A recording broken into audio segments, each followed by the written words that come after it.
Il existe encore des lieux sur Terre où l'homme n'a presque jamais mis les pieds. Des terres balayées par les vents, des montagnes silencieuses, des îles perdues dans l'océan, des vallées coupées du monde. Dans un monde hyper connecté, où tout semble cartographié, filmé, documenté, l'isolement véritable est devenu rare. Et pourtant, il persiste. Ces endroits échappent à nos réseaux, à nos règles, et parfois même à notre imagination. Ils sont inaccessibles, inhospitaliers ou volontairement tenus secrets. Parfois, leur isolement est géographique, trop éloigné de tout. D'autres fois, c'est l'environnement, le climat ou la nature même du lieu qui repousse toute présence humaine.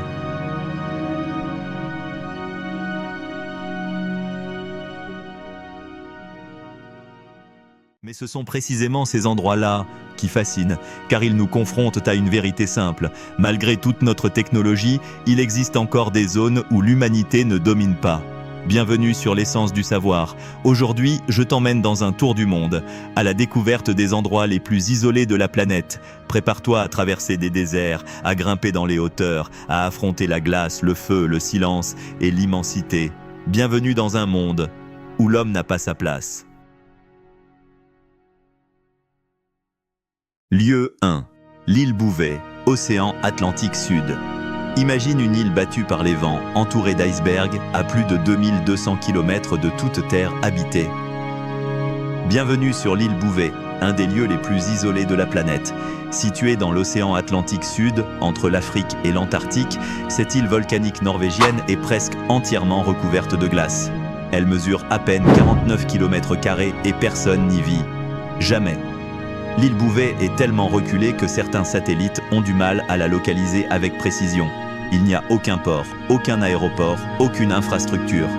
Y accoster est une mission périlleuse. Les falaises abruptes et les courants glacés rendent tout débarquement extrêmement dangereux. En 1964, une expédition sud-africaine découvre un canot de sauvetage vide sur la plage. Aucune trace d'humain, pas de nom, pas d'épave. Qui était là? Pourquoi? Comment ont-ils disparu? Le mystère reste entier. L'île est désormais classée comme réserve naturelle intégrale par la Norvège. Seuls quelques scientifiques obtiennent, à de rares occasions, le droit d'y poser le pied. Mais pour combien de temps? Car Bouvet, bien que vide, semble parfois observer ceux qui osent s'en approcher. Dans un monde plein de vie, cette île est un trou noir, un silence absolu, un endroit où l'homme ne peut survivre, que de passage.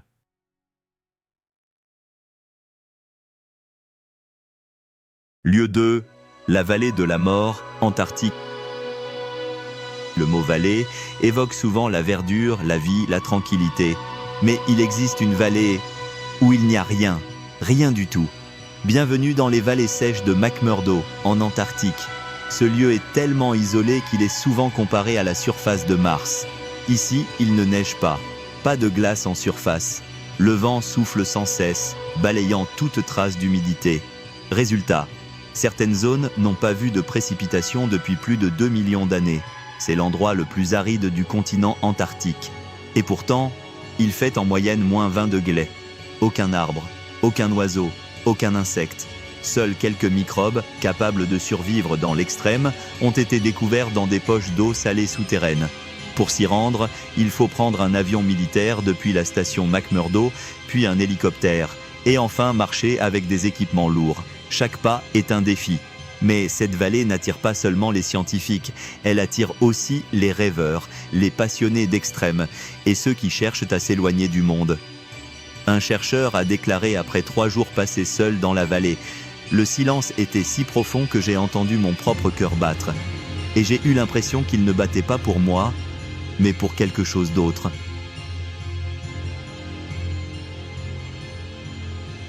Ce lieu, aussi désert que possible, réveille quelque chose en nous. Un vertige face au vide, une forme de respect instinctif. La vallée de la mort ici n'est pas une image, c'est une réalité, une terre pure, inhospitable, et pourtant presque sacrée.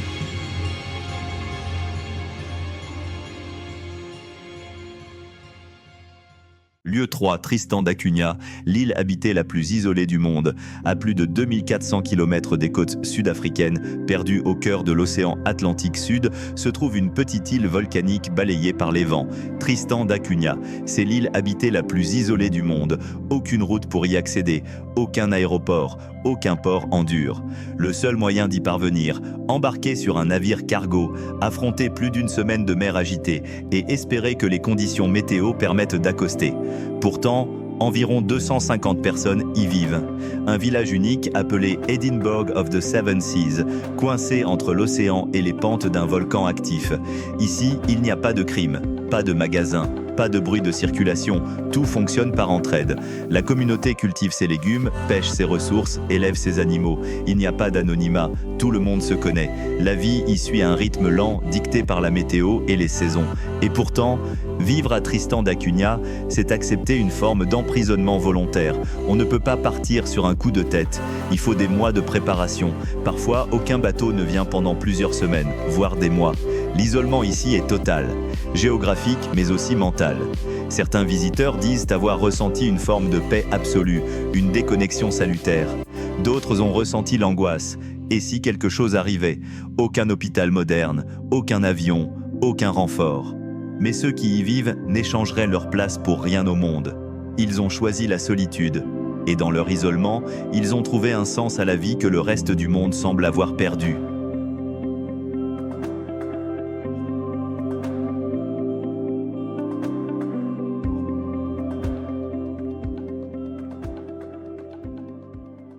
Lieu 4. La base Concordia, Antarctique intérieure.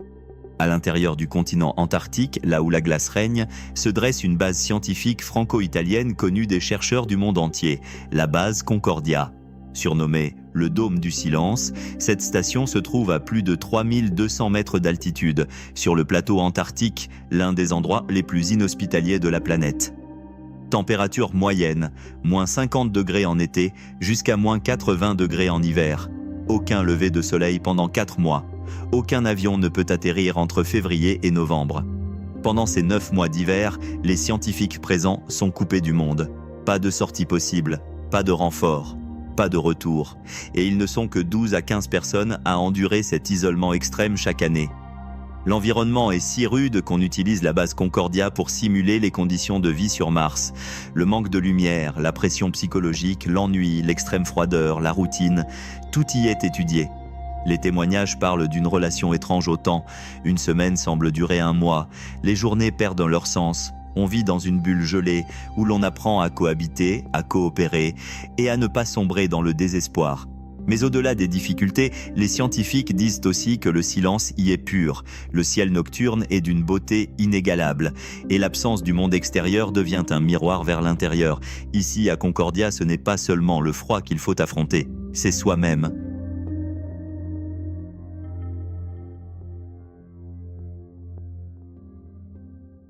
Lieu 5. L'île d'Itokortormit, Groenland. Perché à l'extrême nord-est du Groenland, niché entre les glaces et les fjords gelés, se trouve Itokortormit, l'une des communautés humaines les plus isolées de toute la planète. Son nom est aussi difficile à prononcer que le lieu est difficile à atteindre.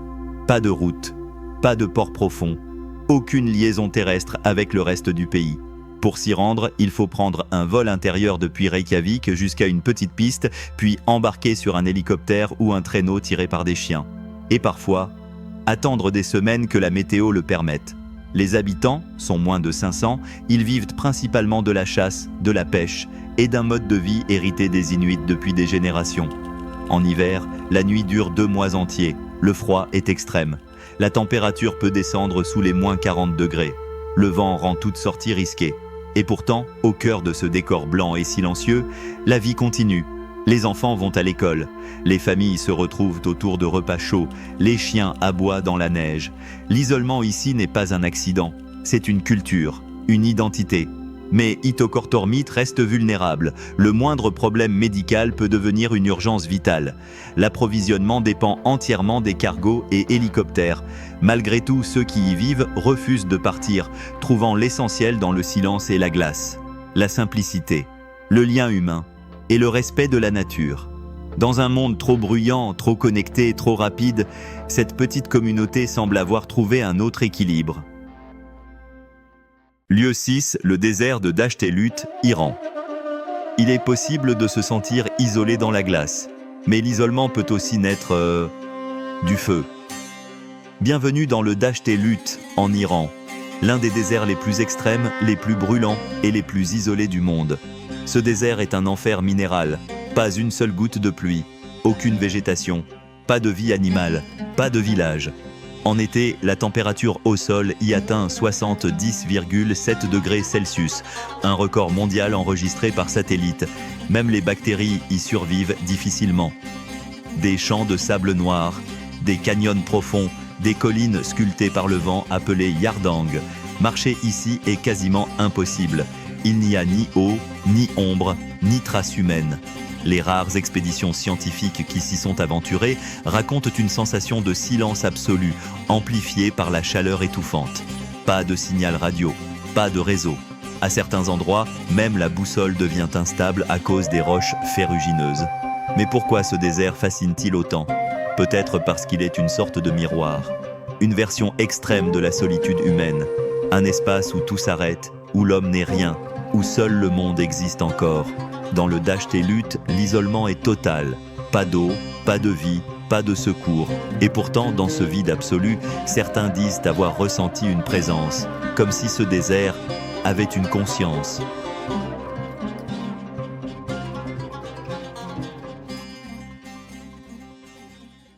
Lieu 7, l'île de Pitcairn, océan Pacifique Sud. Au cœur de l'immensité du Pacifique, entre Tahiti et l'île de Pâques, se cache l'un des lieux habités les plus isolés du monde, l'île de Pitcairn. Cette île volcanique, minuscule et escarpée, abrite à peine 50 habitants. Aucun aéroport, aucun port en eau profonde, aucun hôtel. Pour y accéder, un voyage de 14 jours en bateau depuis la Nouvelle-Zélande, si les conditions le permettent. Pitcairn n'est pas seulement isolée géographiquement, elle est chargée d'histoire. Ce sont les descendants des célèbres mutins du Bounty qui y vivent encore. En 1790, ils ont fui la Royal Navy et se sont cachés ici, dans cet écrin de solitude absolue, avec quelques Polynésiennes. Depuis, la population a lentement décliné. L'école a fermé. Les rares jeunes sont partis. Le gouvernement britannique tente régulièrement d'attirer de nouveaux habitants sans succès durable. Vivre à Pitcairn, c'est vivre hors du temps. Pas de supermarché, pas de médecin permanent, pas de distraction moderne. Et pourtant, ceux qui y restent parlent d'un paradis oublié. Une nature brute, des nuits étoilées sans pollution, une paix intérieure que seule une vie en marge du monde peut offrir. Pitcairn, c'est un souvenir vivant d'un monde révolu. Un endroit où l'isolement n'est pas une contrainte, mais un choix assumé.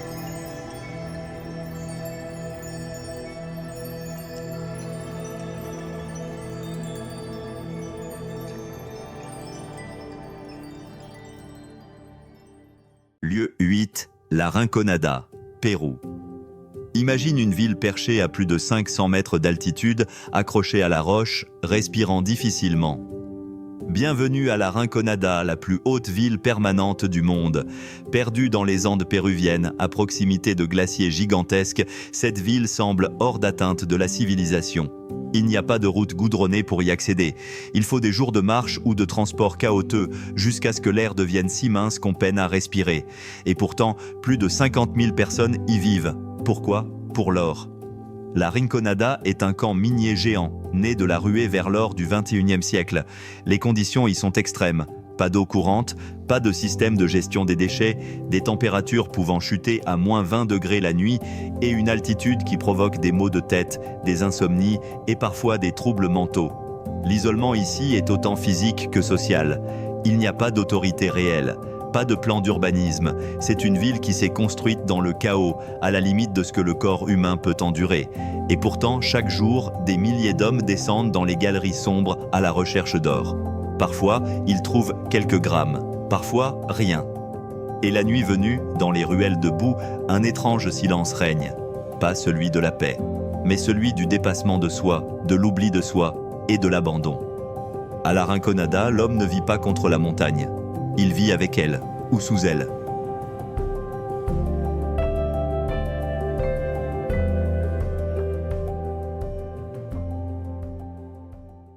9. L'île Kerguelen, océan Indien subantarctique. À mi-chemin entre l'Afrique, l'Australie et l'Antarctique, existe une île que l'on surnomme l'île de la désolation.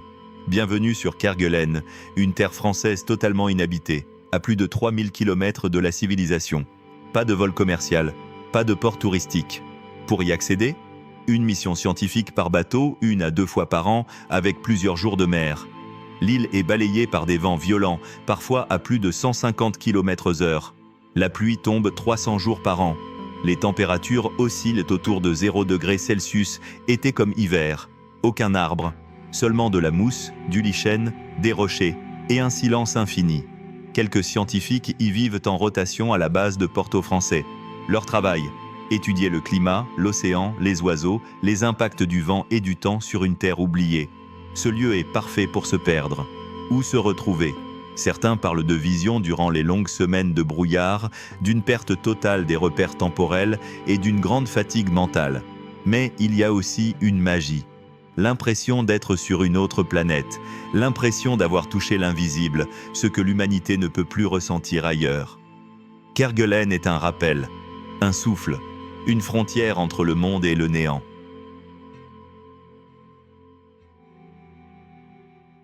Lieu 10. Le plateau du Changtang, Tibet. Il existe un endroit perché à plus de 5000 mètres d'altitude que même les nomades évitent.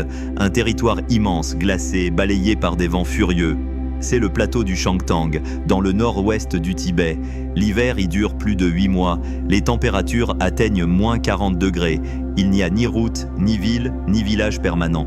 Les rares humains à le traverser sont des bergers nomades.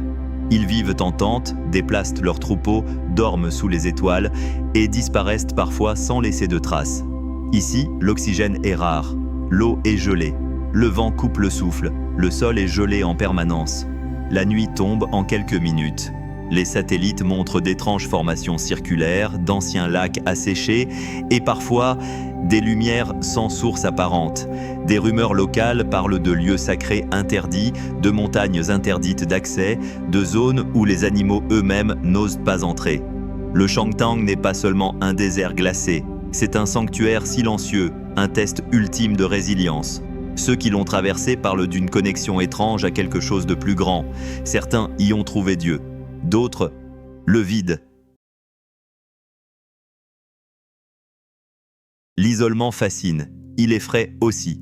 Il nous rappelle que malgré nos villes, nos connexions, nos satellites et nos réseaux, il existe encore des lieux où l'humain n'est rien. Des lieux qui ne nous attendent pas, qui n'ont pas besoin de nous. Des endroits où la nature vit sans public, sans témoin. Mais peut-être est-ce précisément là, dans ces silences extrêmes, dans ces vides immenses, que nous pouvons retrouver un sens oublié, loin du bruit, loin des murs, loin de l'agitation. Il y a, quelque part sur cette planète, des endroits si isolés que le simple fait d'en parler les abîme. Et pourtant, ils existent, ils sont là, à la frontière du monde, et peut-être en nous. Si cette exploration t'a touché, fais-le savoir. Abonne-toi à l'essence du savoir pour d'autres voyages aussi profonds qu'étranges. Laisse un commentaire. Lequel de ces lieux t'a le plus marqué? Et oserais-tu t'y aventurer? Et surtout, ne rate pas la prochaine vidéo, car elle te montrera ce que l'homme n'est jamais censé voir. À bientôt.